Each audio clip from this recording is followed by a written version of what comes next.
नमस्कार, शाम के 7 बजे जा रहे हैं। आप देख रहे हैं खबर अपने एमपी की। मैं हूं आपके साथ सपना शुक्ला और बुलेटिन की शुरुआत बड़ी खबर के साथ करेंगे। इंदौर से खबर, जहां पर चूड़ी बेचने वाले युवक से मारपीट के मामले में अब नया मोड़ आ गया है। युवक पर पॉक्सो एक्ट सहित 9 गंभीर धाराओं में केस दर्ज किया गया है। फर्जी पहचान पत्र रखने और नाबालिग से छेड़छाड़ का आरोप लगा। तो अब तक सोशल मीडिया पर आप एक तस्वीर देख रहे थे, लगातार सवाल खड़े हो रहे थे कि इस युवक के साथ आखिर क्यों विशेष समुदाय से होने पर मारपीट की गई। चूड़ी बेचने का ये काम किया करता था, लेकिन इस तरीके से विशेष समुदाय से होने से इसके साथ में मारपीट की गई। लेकिन अब पूरा घटनाक्रम बदल गया है, पूरा मामला बदल चुका है और उल्टा उसी युवक पर जो है पॉक्सो एक्ट सहित 9 गंभीर धाराओं में केस दर्ज हुआ है। अंशुल हमारे साथ, हमारे सहयोगी जुड़ गए हैं। अंशुल, पूरा का पूरा मामला बदल चुका है। युवक ने अपनी पहचान छुपाई, साथ ही साथ छेड़छाड़ कर रहा था। क्या कुछ पुलिस इस पूरे मामले में कह रही है?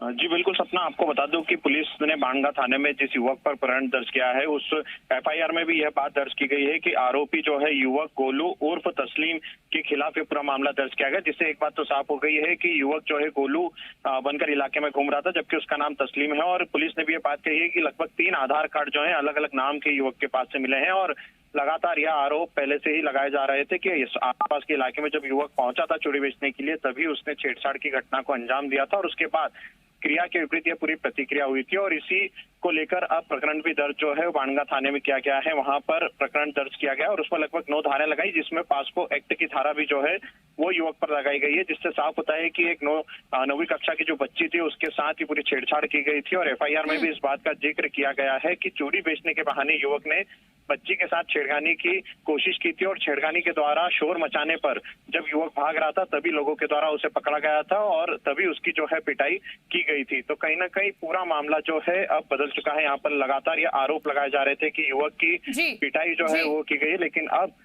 युवक पर भी प्रकरण जो है मामले में दर्ज किया गया है। जी सपना, और इस बात का जिक्र खुद मंत्री विश्वास सारंग ने भी किया था कि आखिर युवक ने पहचान क्यों छुपाई, इस बात की भी जांच की जाएगी। पूरा का पूरा मामला बदल चुका है। अब आरोपी उसी युवक को पाया गया जिसके साथ में मारपीट की गई है, क्योंकि छेड़छाड़ के बहाने से वो यहाँ आया था। बहुत बहुत शुक्रिया अंशुल आपका जुड़ने के लिए, तमाम जानकारी के लिए। तो इंदौर से ये पूरा मामला खड़ा होता है, जहां चूड़ी बेचने वाले युवक से मारपीट के मामले में 3 आरोपियों को गिरफ्तार भी किया गया। उधर इस मामले को लेकर कोतवाली थाने के बाहर देर रात जमा भीड़ ने हंगामा किया।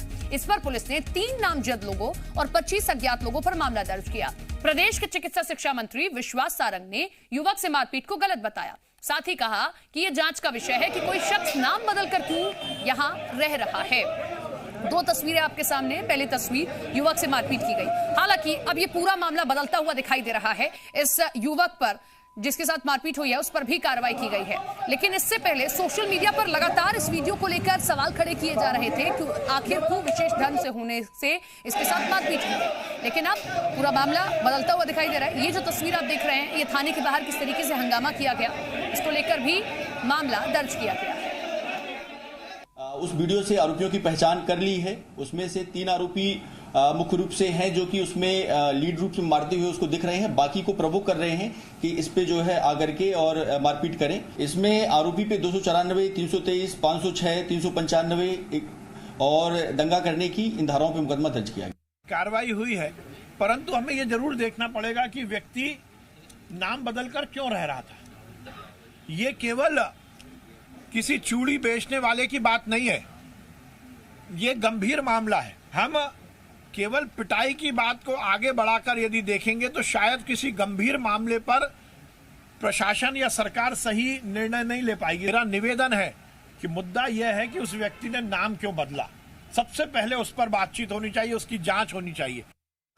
इंदौर में युवक की पिटाई के बाद थाने के बाहर हुए प्रदर्शन के मामले में बड़ा खुलासा हुआ। इस प्रदर्शन के पीछे एसडीपीआई और पीएफआई का हाथ बताया जा रहा है।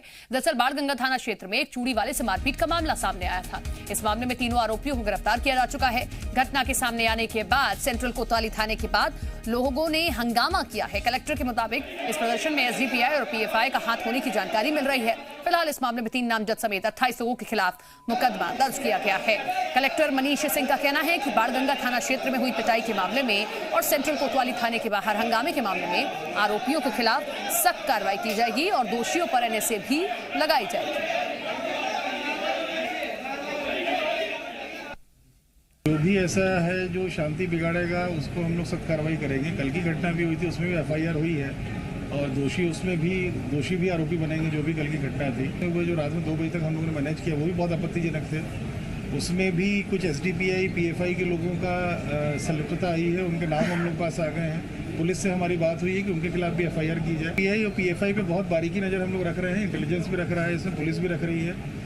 जो हम लोग को देखने में आ रहा है कि युवा वर्ग को कई जगह पे इस प्रकार की इनके पदाधिकारी आकर के कल भी जो देखने में आया, जो हम लोग को सूचना मिली, उन लोगों ने भड़काने का प्रयास किया और ये बिल्कुल टॉलरेट नहीं होगा। ये उज्जैन में देश विरोधी नारेबाजी को लेकर दिग्विजय सिंह के ट्वीट पर मंत्री विश्वास सारंग ने कड़ी आपत्ति जताई है। उन्होंने कहा कि दिग्विजय सिंह तुष्टीकरण की राजनीति करते हैं, उन पर देशद्रोह का मामला दर्ज होना चाहिए।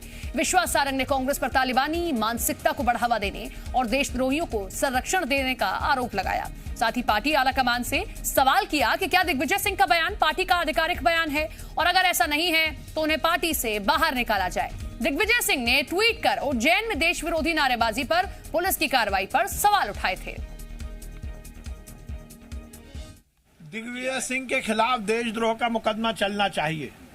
दिग्विजय सिंह पाकिस्तान परस्त हैं और निश्चित रूप से मैं केंद्र सरकार से भी मांग कर रहा हूं कि दिग्विजय सिंह की पूरी एक्टिविटी पर हमें ध्यान रखना चाहिए। राजधानी में उन्हें 3.5 लाख वोटों से जमा किया था, वो भूल गया। उनकी इस मानसिकता का ही परिणाम था कि वो बुरी तरह हारे थे। निश्चित रूप से कांग्रेस का बयान है और नहीं है तो कांग्रेस पार्टी को दिग्विजय सिंह को अपनी पार्टी से निकाल देना चाहिए। दिग्विजय सिंह के ट्वीट पर विधायक रामेश्वर शर्मा ने भी तीखा हमला बोला। उनका कहना है कि प्रदेश में कानून का राज चलता है, देश विरोधी नारेबाजी कतई बर्दाश्त नहीं होगी। रामेश्वर शर्मा का कहना है कि अगर कोई देश विरोधी नारे लगाएगा तो उसे सलाखों के पीछे भेज दिया जाएगा। को मुस्लिम तुष्टीकरण में हमने पहले से ही तय कर रखा है कि सेकंड जिन्ना है हिंदुस्तान में दिग्विजय सिंह। अरे दिग्विजय सिंह जी, मुस्लिम तुष्टीकरण में अंधे तो हो गए थे आप, लेकिन अब बहरे भी हो गए। तो ये कान खोलकर सुन लीजिए दिग्विजय सिंह जी, आपके पले और आपके चाहने वाले मुल्ला और मौलवी भी कान खोलकर सुन लें। इस देश की धरती पर हिंदुस्तान जिंदाबाद तो बर्दाश्त है, पाकिस्तान जिंदाबाद के नारे लगाओगे तो कानून का शिकंजा चलेगा और कोई भी केस वापिस नहीं होगा। मंत्री विश्वास सारंग ने बिजली विभाग के कार्टून में भगवान चित्रगुप्त को दिखाए जाने पर आपत्ति जताई है। उन्होंने इस मामले में जिम्मेदार अधिकारियों पर कार्रवाई की मांग करते हुए सीएम को एक पत्र लिखा है। दरअसल बिजली विभाग की ओर से एक कार्टून छापा गया था जिसमें भगवान चित्रगुप्त को आपत्तिजनक कार्टून के रूप में दिखाया गया। इस पर प्रदेश के चिकित्सा शिक्षा मंत्री विश्वास सारंग ने कड़ी आपत्ति जताई है। उन्होंने इस मामले में जिम्मेदार अधिकारियों पर कार्रवाई की मांग की है। साथ ही इस संबंध में एक पत्र सीएम शिवराज सिंह को भी लिखा है।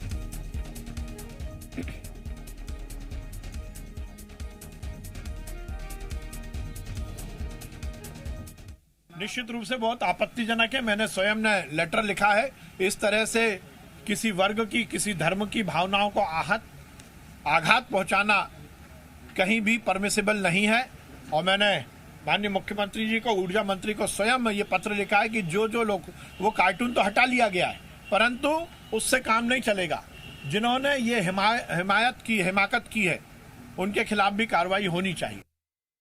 आगरमालवा में पुलिसकर्मी और भगवान बैजनाथ के भक्त आमने सामने आ गए हैं। बाबा बैजनाथ की सवारी निकालने के लिए कांग्रेस विधायक विपिन वानखेड़े अपने साथियों के साथ धरना दे रहे हैं। दूसरी तरफ भारतीय जनता युवा मोर्चा के साथ साथ कुछ हिंदू संगठनों ने छावनी चौराहे पर प्रदर्शन शुरू किया। आरोप है कि इस दौरान मौके पर पहुंची पुलिस अचानक आक्रामक हो गई और कार्यकर्ताओं को जबरन गाड़ी में भरना शुरू कर दिया। लोगों के ऊपर लाठियां भांजी जाने लगी, जिसमें एक 13 साल के बच्चे का हाथ टूट गया। इस दौरान आक्रोशित कुछ लोगों ने पुलिस पर पत्थर फेंकना शुरू कर दिया, जिस पर पुलिस ने पत्थर फेंकने वालों की भी जमकर पिटाई की है। सभी को थाने लेकर आया गया।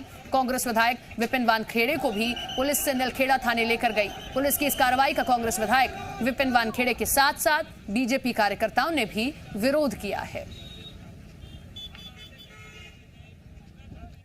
40 साल की परंपरा को जिला प्रशासन ने तोड़ा है। हमारी मांग थी कि बाबा बैजनाथ की सवारी निकले, किंतु पुलिस प्रशासन ने, जिला प्रशासन ने बर्बरता पूर्वक हम लोगों पर लाठीचार्ज किया, हमें गिरफ्तार किया गया है। ये अत्यंत निंदनीय घटना है। वैक्सीनेशन को लेकर स्वास्थ्य मंत्री प्रभुराम चौधरी ने प्रेस कॉन्फ्रेंस की। इस दौरान उन्होंने 2 डोज पूर्ण सुरक्षा, संपूर्ण सुरक्षा का नारा दिया। प्रभुराम चौधरी ने बताया कि वैक्सीनेशन के मामले में मध्य प्रदेश देश में दूसरे नंबर पर है। अब तक 4 करोड़ 1 लाख लोगों को वैक्सीन लगाई जा चुकी है, जबकि केवल 48 लाख लोगों को ही दूसरा डोज लगा है। प्रभुराम चौधरी ने कहा कि सेकेंड डोज में कमी देखी गई है। पहला डोज लगाने के बाद लोग दूसरा डोज लगाना भूल गए हैं। ऐसे में घर घर जाकर लोगों को जागरूक किया जाएगा। लोगों के घर वाहन भेजकर उन्हें टीकाकरण केंद्र लाया जाएगा। मंत्री, विधायक से लेकर धर्मगुरु भी लोगों को वैक्सीन के लिए जागरूक करेंगे। देश में मध्य प्रदेश है आज गुजरात के बाद नंबर 2 पर है। अब फिर से माननीय मुख्यमंत्री जी के नेतृत्व में हम मध्य प्रदेश में 25 और 26 तारीख को वैक्सीनेशन का ये महाअभियान फिर से प्रारंभ कर रहे हैं, जिसमें हम सबकी कोशिश है कि वो दूर दराज के इलाके जहां लोगों ने वैक्सीन अभी कम लगाई है या हमारी जो माता बहनें हैं उन्होंने वैक्सीन कम लगी है, उनको फोकस कर सकें। वैक्सीनेशन में पिछड़े ग्वालियर शहर ने इस बार 25 और 26 अगस्त को होने वाले महा वैक्सीनेशन अभियान को लेकर करीब 1 लाख लोगों को वैक्सीनेट करने का लक्ष्य रखा है, जिसके लिए पूरे ग्वालियर में 318 सेंटर्स तैयार किए गए हैं। कलेक्टर का कहना है कि बचे 2 दिन में 400 सेंटर तैयार कर लिए जाएंगे। वैक्सीनेशन सेंटर्स के साथ साथ हर डिवीजन में 5-5 मोबाइल वैन भी चलाई जाएंगी, ताकि जो लोग वैक्सीनेशन सेंटर तक नहीं पहुंच पा रहे हैं उन्हें उनके घर पर ही वैक्सीनेशन कर दिया जाए। वैक्सीनेशन को लेकर लोगों को जागरूक करने के लिए प्रशासन ने लकी ड्रॉ भी रखा है, जिसके तहत वैक्सीन लगवाने वाले 100 लोगों को लकी ड्रॉ के जरिए इनाम में TV, fridge, cooler, washing machine दी जाएगी। साथ ही बेहतर काम करने वाली टीम को भी सम्मानित किया जाएगा। जिले की आबादी की बात करें तो ग्वालियर में कुल 15,50,000 लोग 18 साल से ज्यादा उम्र के हैं, जिनमें से 10,50,000 लोगों को पहला डोज और 2,75,000 लोगों को दूसरा डोज लग चुका है। यानी लगभग 5 लाख लोगों को ऐसे हैं जिन्होंने अभी तक एक भी डोज नहीं लिया है। अभी तक 318 सेशन बन चुके हैं, शाम को पब्लिश हो जाएंगे। हम 400 तक ये संख्या पहुंचाएंगे और 5-5 मोबाइल वैन चलेंगे। 1 लाख वैक्सीनेशन का लक्ष्य है। अगर आप सबका सहयोग रहा तो 1 लाख वैक्सीनेशन का लक्ष्य को पूरा। अभी तक 318। राजधानी भोपाल में वैक्सीनेशन की रफ्तार बढ़ाने के लिए अच्छी पहल की गई है। अब मोबाइल वैन से भी लोगों को वैक्सीनेशन की सुविधा मिलेगी। भोपाल कलेक्टर अविनाश लवानिया ने मोबाइल वैन को भी हरी झंडी दिखाकर रवाना कर दिया है। मोबाइल वैन वार्ड नंबर 17 और 21 में जाकर लोगों को टीका लगाएगी। कलेक्टर अविनाश लवानिया के पहल पर भोपाल में वैक्सीनेशन को गति देने के लिए ये सुविधा शुरू की गई है। मोबाइल वैन वैक्सीनेशन के लिए अलग क्षेत्रों में घूमेगी और विशेष कैंप लगाकर वैक्सीन लगाएगी। भोपाल में 100% वैक्सीनेशन के लिए ये नई पहल की जा रही है। इससे बुजुर्ग, गर्भवती महिलाओं और दिव्यांगजनों को वैक्सीनेशन में आसानी होगी। राजधानी में अब तक 21,43,000 कुल डोज लगे हैं। इसमें पहला डोज 16,41,387 लोगों को लगा है। दूसरा डोज 5,02,459 लोगों को लगा है। उसकी टाइमिंग बेसिकली तो इनिशियली तो 10 से 6 रहेगी, बट हैविंग सेड दैट हम लोग बहुत फ्लेक्सिबल हैं। अगर कहीं भी जैसे किसी ऑफिस कॉम्प्लेक्स में या कहीं भी बहुत सारे लोग एकत्रित हैं जिनको अपना वैक्सीनेशन कराना है तो हम किसी भी नहीं। मध्य प्रदेश बीजेपी अध्यक्ष वीडी शर्मा आज पन्ना पहुंचे, जहां वो कई स्थानीय कार्यक्रमों में शामिल हुए। इस दौरान उन्होंने जनावरमय स्केटिंग खिलाड़ियों को सम्मानित किया है जनवार में। और इस दौरान वीडी शर्मा ने कहा कि प्रधानमंत्री का ये निर्देश है कि हर प्रतिभावान खिलाड़ी को उचित मंच मिले। इस दौरान मंच से भाषण देते हुए वीडी शर्मा ने कहा कि यदि उन्हें भी सही दिशा निर्देश और प्रशिक्षण मिला होता तो वो भी आज लॉन्ग जंप के खिलाड़ी होते।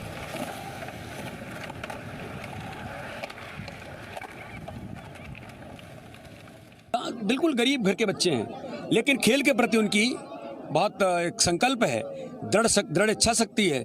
उसी का परिणाम है कि आज ओलंपिक में भारत के अंदर माननीय प्रधानमंत्री जी के प्रयासों के कारण इस प्रकार से आज हम उस स्थान पर पहुंचे हैं। और मुझे बड़ा अच्छा लगा कि स्केट बोर्ड ओलंपिक में सम्मिलित हुआ है, तो उसमें भी हम आशा करेंगे कि हम इनको इतना तैयार करें कि बच्चे अगली बार जब जाएं तो पूरे भारत के अंदर गोल्ड मेडल स्केट बोर्ड के अंदर जीत के आएँ और अपने जनवार गाँव का, पन्ना का, मध्य प्रदेश का नाम रोशन करें। उज्जैन और इंदौर में गरमाए माहौल के बीच धार से सामाजिक सौहार्द की तस्वीरें सामने आई हैं। यहां अमझेरा गांव में कौमी एकता मुस्लिम समाज ने महादेव राजेश्वर की शाही सवारी का जमकर स्वागत किया। इस दौरान उनकी शाही सवारी पर फूलों की वर्षा की गई और लोगों ने जमकर नृत्य भी किया। इसका वीडियो तेजी से सोशल मीडिया पर वायरल हो रहा है। धार्मिक सद्भाव और एकता को दिखाती इस तस्वीर की हर जगह तारीफ की जा रही है। तो धार से तस्वीर आप देख रहे हैं जहां पर मुस्लिम समाज ने सौहार्द की ये तस्वीर सबके सामने रखी है। यहां अंझेरा गांव में कौमी एकता मुस्लिम समाज ने महादेव राजराजेश्वर की शाही सवारी का जमकर स्वागत किया है, फूलों की वर्षा की है।